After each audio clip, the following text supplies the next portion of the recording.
It's just another manic Monday here in the barn. Now, I originally had a different video filmed for today because I've started to work on this and I think I'm getting pretty good. But today, on Sunday, there came an opportunity that I was just like, you know what? I'm not going to pass this up. So get out your rain boots, grab those umbrellas, and get ready to see what happens in the barn, or I guess in this case, outside of the barn today. As you can tell, there has obviously been some rain. And this is not just any rain. This is a hurricane's worth full of rain. There is so much rain that I think the coronavirus should be washed away after the end of this, so we can all go back to school and do all the fun stuff that we've been doing for our lives. Right now, I'm even getting wet, and I'm under a roof. I'm deciding whether or not I should run out there though and go dancing in the rain. And because I love you guys, I think that's exactly what I should do. So, here we go. I'm singing in the rain. I'm singing in the rain. What a wonderful feeling. I don't think I'll ever be dry again. So if you want to come outside, I think you'd like to get wet like me.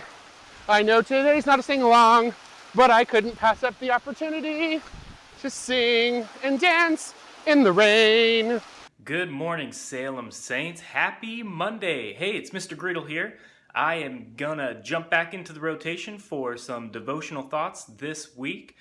And as we start this new week, I know some of you guys over the weekend heard the announcement from Governor Abbott and heard and saw the email from Dr. Gartner about school being canceled for the remainder of the school year. And you know, while that's definitely not what any of us would have probably ever imagined the year shaping up to be when we walked into school the very first day, and I know for a lot of us we're bummed that we won't be able to see each other in quite the same way, we have to remember that God knew that this was going to happen.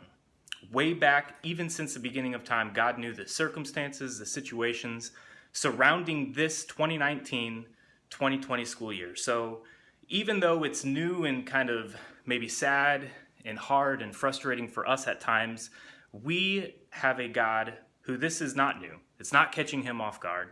He has a plan. He's got a purpose for it. And we are definitely getting a chance to live out our theme for the year, grit, experiencing his riches in time.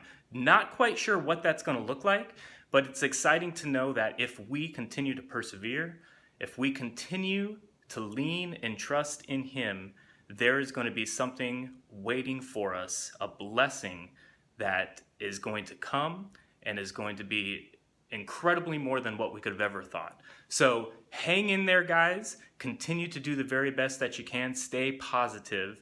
And before you know it, we're going to be back together, hopefully really, really soon. As we're starting a new week, let's take a look at our memory. Our memory for this week comes from the book of Psalms, chapter 37, verse 4. And it says, "Delight in the Lord, and he will give you the desires of your heart." And our superhero letter for the week is letter E for encouragement. And it says, "An ounce of encouragement is worth a pound of cure." That's kind of a weird thing to say, right? What does that mean? Well, it means that a little bit of encouragement, a little bit of a word of positivity, a little bit of help, a little bit of being encouraging to someone can go such a long way. So be encouraging this week to yourself. Encourage your family members, encourage your parents, encourage your friends, even encourage your teacher and your classmates. We're all going through this kind of crazy time together, and that encouragement, those words can go such a long way. As we're starting this new week for our devotion time, I thought it might be fun to do a couple object lessons as we go about this week.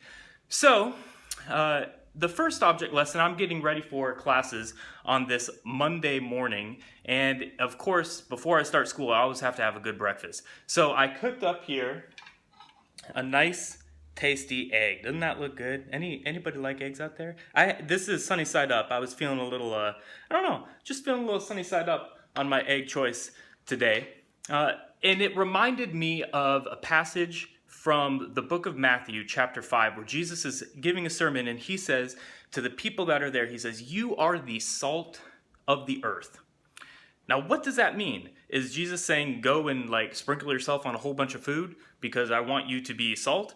Well, not quite in that same sense. What does salt do for our food? Salt enhances the flavor. It makes something that is bland. It makes something that maybe is untasteful or undesirable wonderful, right? We've all experienced just the right amount of salt on something can be just a knockout punch for any bite or dish of food that we're creating.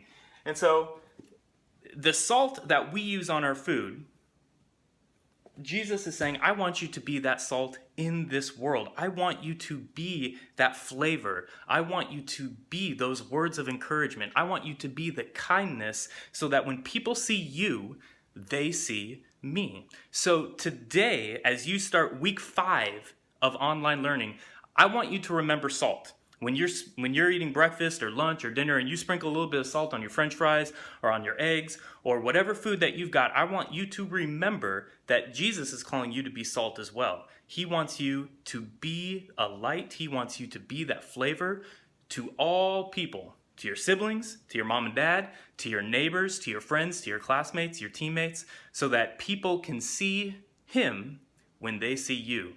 So while you guys are remembering that, I'm going to take a little bit of a pinch of salt, sprinkle it on my egg. Oh yeah.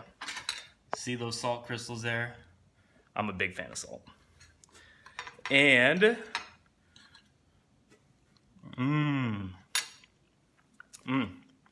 all right. You guys have a good day of classes. I'm going to stay here and finish my breakfast. We'll see you guys tomorrow.